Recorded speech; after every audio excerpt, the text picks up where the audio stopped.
Welcome back to the channel, and today we are moving in absolute silence into the most anticipated horror finale of the decade,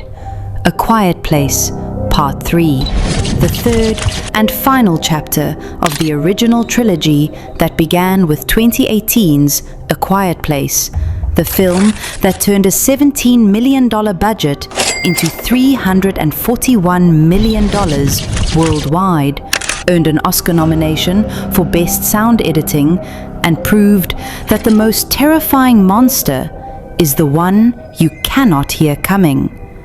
And if you believed the first two films redefined what silence could do to your nerves, you are absolutely not prepared for what John Krasinski has been secretly constructing as the definitive conclusion to the Abbott family's impossible journey. The film was officially confirmed in August 2025, when Deadline broke the news that Krasinski would return to write, direct, and produce, with Paramount setting a July 30th, 2027 release date that was later pushed from July 9th to July 30th, 2027, positioning this as the summer horror event of the year, and the culmination of a franchise that has already grossed over $900 million worldwide across 3 films. Principal photography began on May 10th, 2026, when Krasinski posted a clapperboard photo in front of the Manhattan Bridge Arch and Colonnade in New York City's Chinatown with the caption, "Here we go, #Part 3,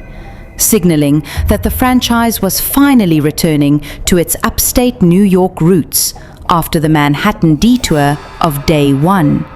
And the choice of the Hamilton song "One Last Time" in his announcement sparked intense speculation that this will indeed be the final installment for the Abbott family saga. Emily Blunt returns as Evelyn Abbott, the recently widowed mother who has led her family through hell and back. And in March 2026, she officially closed her deal to reprise the role that transformed her from action star to horror icon, with early reports suggesting that Part 3 will test Evelyn's maternal strength like never before, as she faces the ultimate choice between protecting her children and saving humanity itself. Cillian Murphy reprises his role as Emmett, the hardened, reclusive survivor who became the family's unlikely guardian in Part 2, and his return confirms that the bond forged between Emmett and the Abbotts in that underground bunker will be central to the finale's emotional core, with speculation pointing toward a romantic subplot between Emmett and Evelyn that has been simmering beneath the surface since their first desperate alliance. Millicent Simmons returns as Regan Abbott, the deaf daughter whose hearing implant became the franchise's most brilliant weapon against the creatures, and Krasinski has specifically praised Simmons as the lead of the movie, stating that her character opens the door to all the themes he was dealing with in the first film, meaning Part 3 will likely give Regan the most significant arc of any character, as she leads the fight back against the alien invaders. Noah Jupe returns as Marcus Abbott, the son who has grown from a frightened boy into a young man forced to become a soldier, and the 12-year gap between Part 2 and Part 3 means Jupe will portray a Marcus who has spent his entire adolescence in the apocalypse, a young adult who has never known a world without silence and death. Jack O'Connell joins the cast in a mystery role, the Sinners and Unbroken star, bringing his intensity to a franchise that demands actors who can communicate entire emotional journeys without dialogue, while Jason Clarke, the Brotherhood and Dawn of the Planet of the Apes veteran, adds another layer of gravitas to a cast that is already one of the most impressive ensembles in modern horror. Katie O'Brien, The Love Lies Bleeding and The Mandalorian breakout star rounds out the new additions, bringing her physical presence and commanding screen energy to a world where strength and silence are the only currencies that matter. The plot remains entirely under wraps, but the Abbotts learned in Part 2 how to fight back against the alien invaders using Regan's hearing implant feedback frequency, and Part 3 is expected to escalate that discovery into a full-scale war for the planet, with Krasinski confirming that it is only going to be the final chapter for these characters, so it is going to be climactic, meaning we can expect the franchise's most explosive set pieces,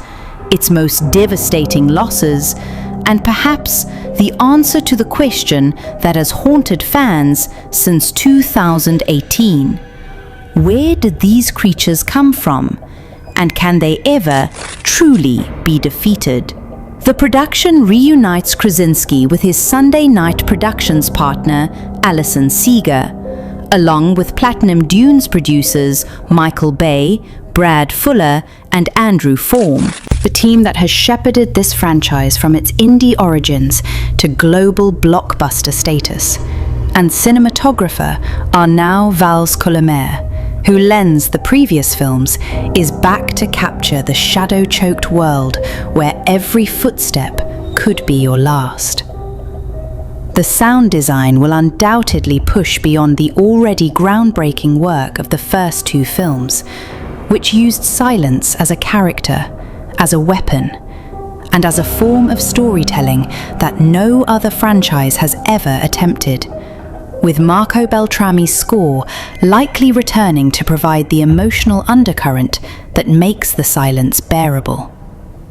The creatures themselves, those blind extraterrestrial predators with armored skin, hypersensitive hearing, and a design inspired by deep-sea horror,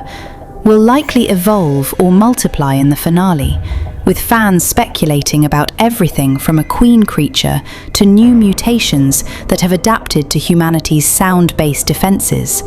And the New York City setting suggests we may finally see the urban scale of the invasion that Day One only hinted at.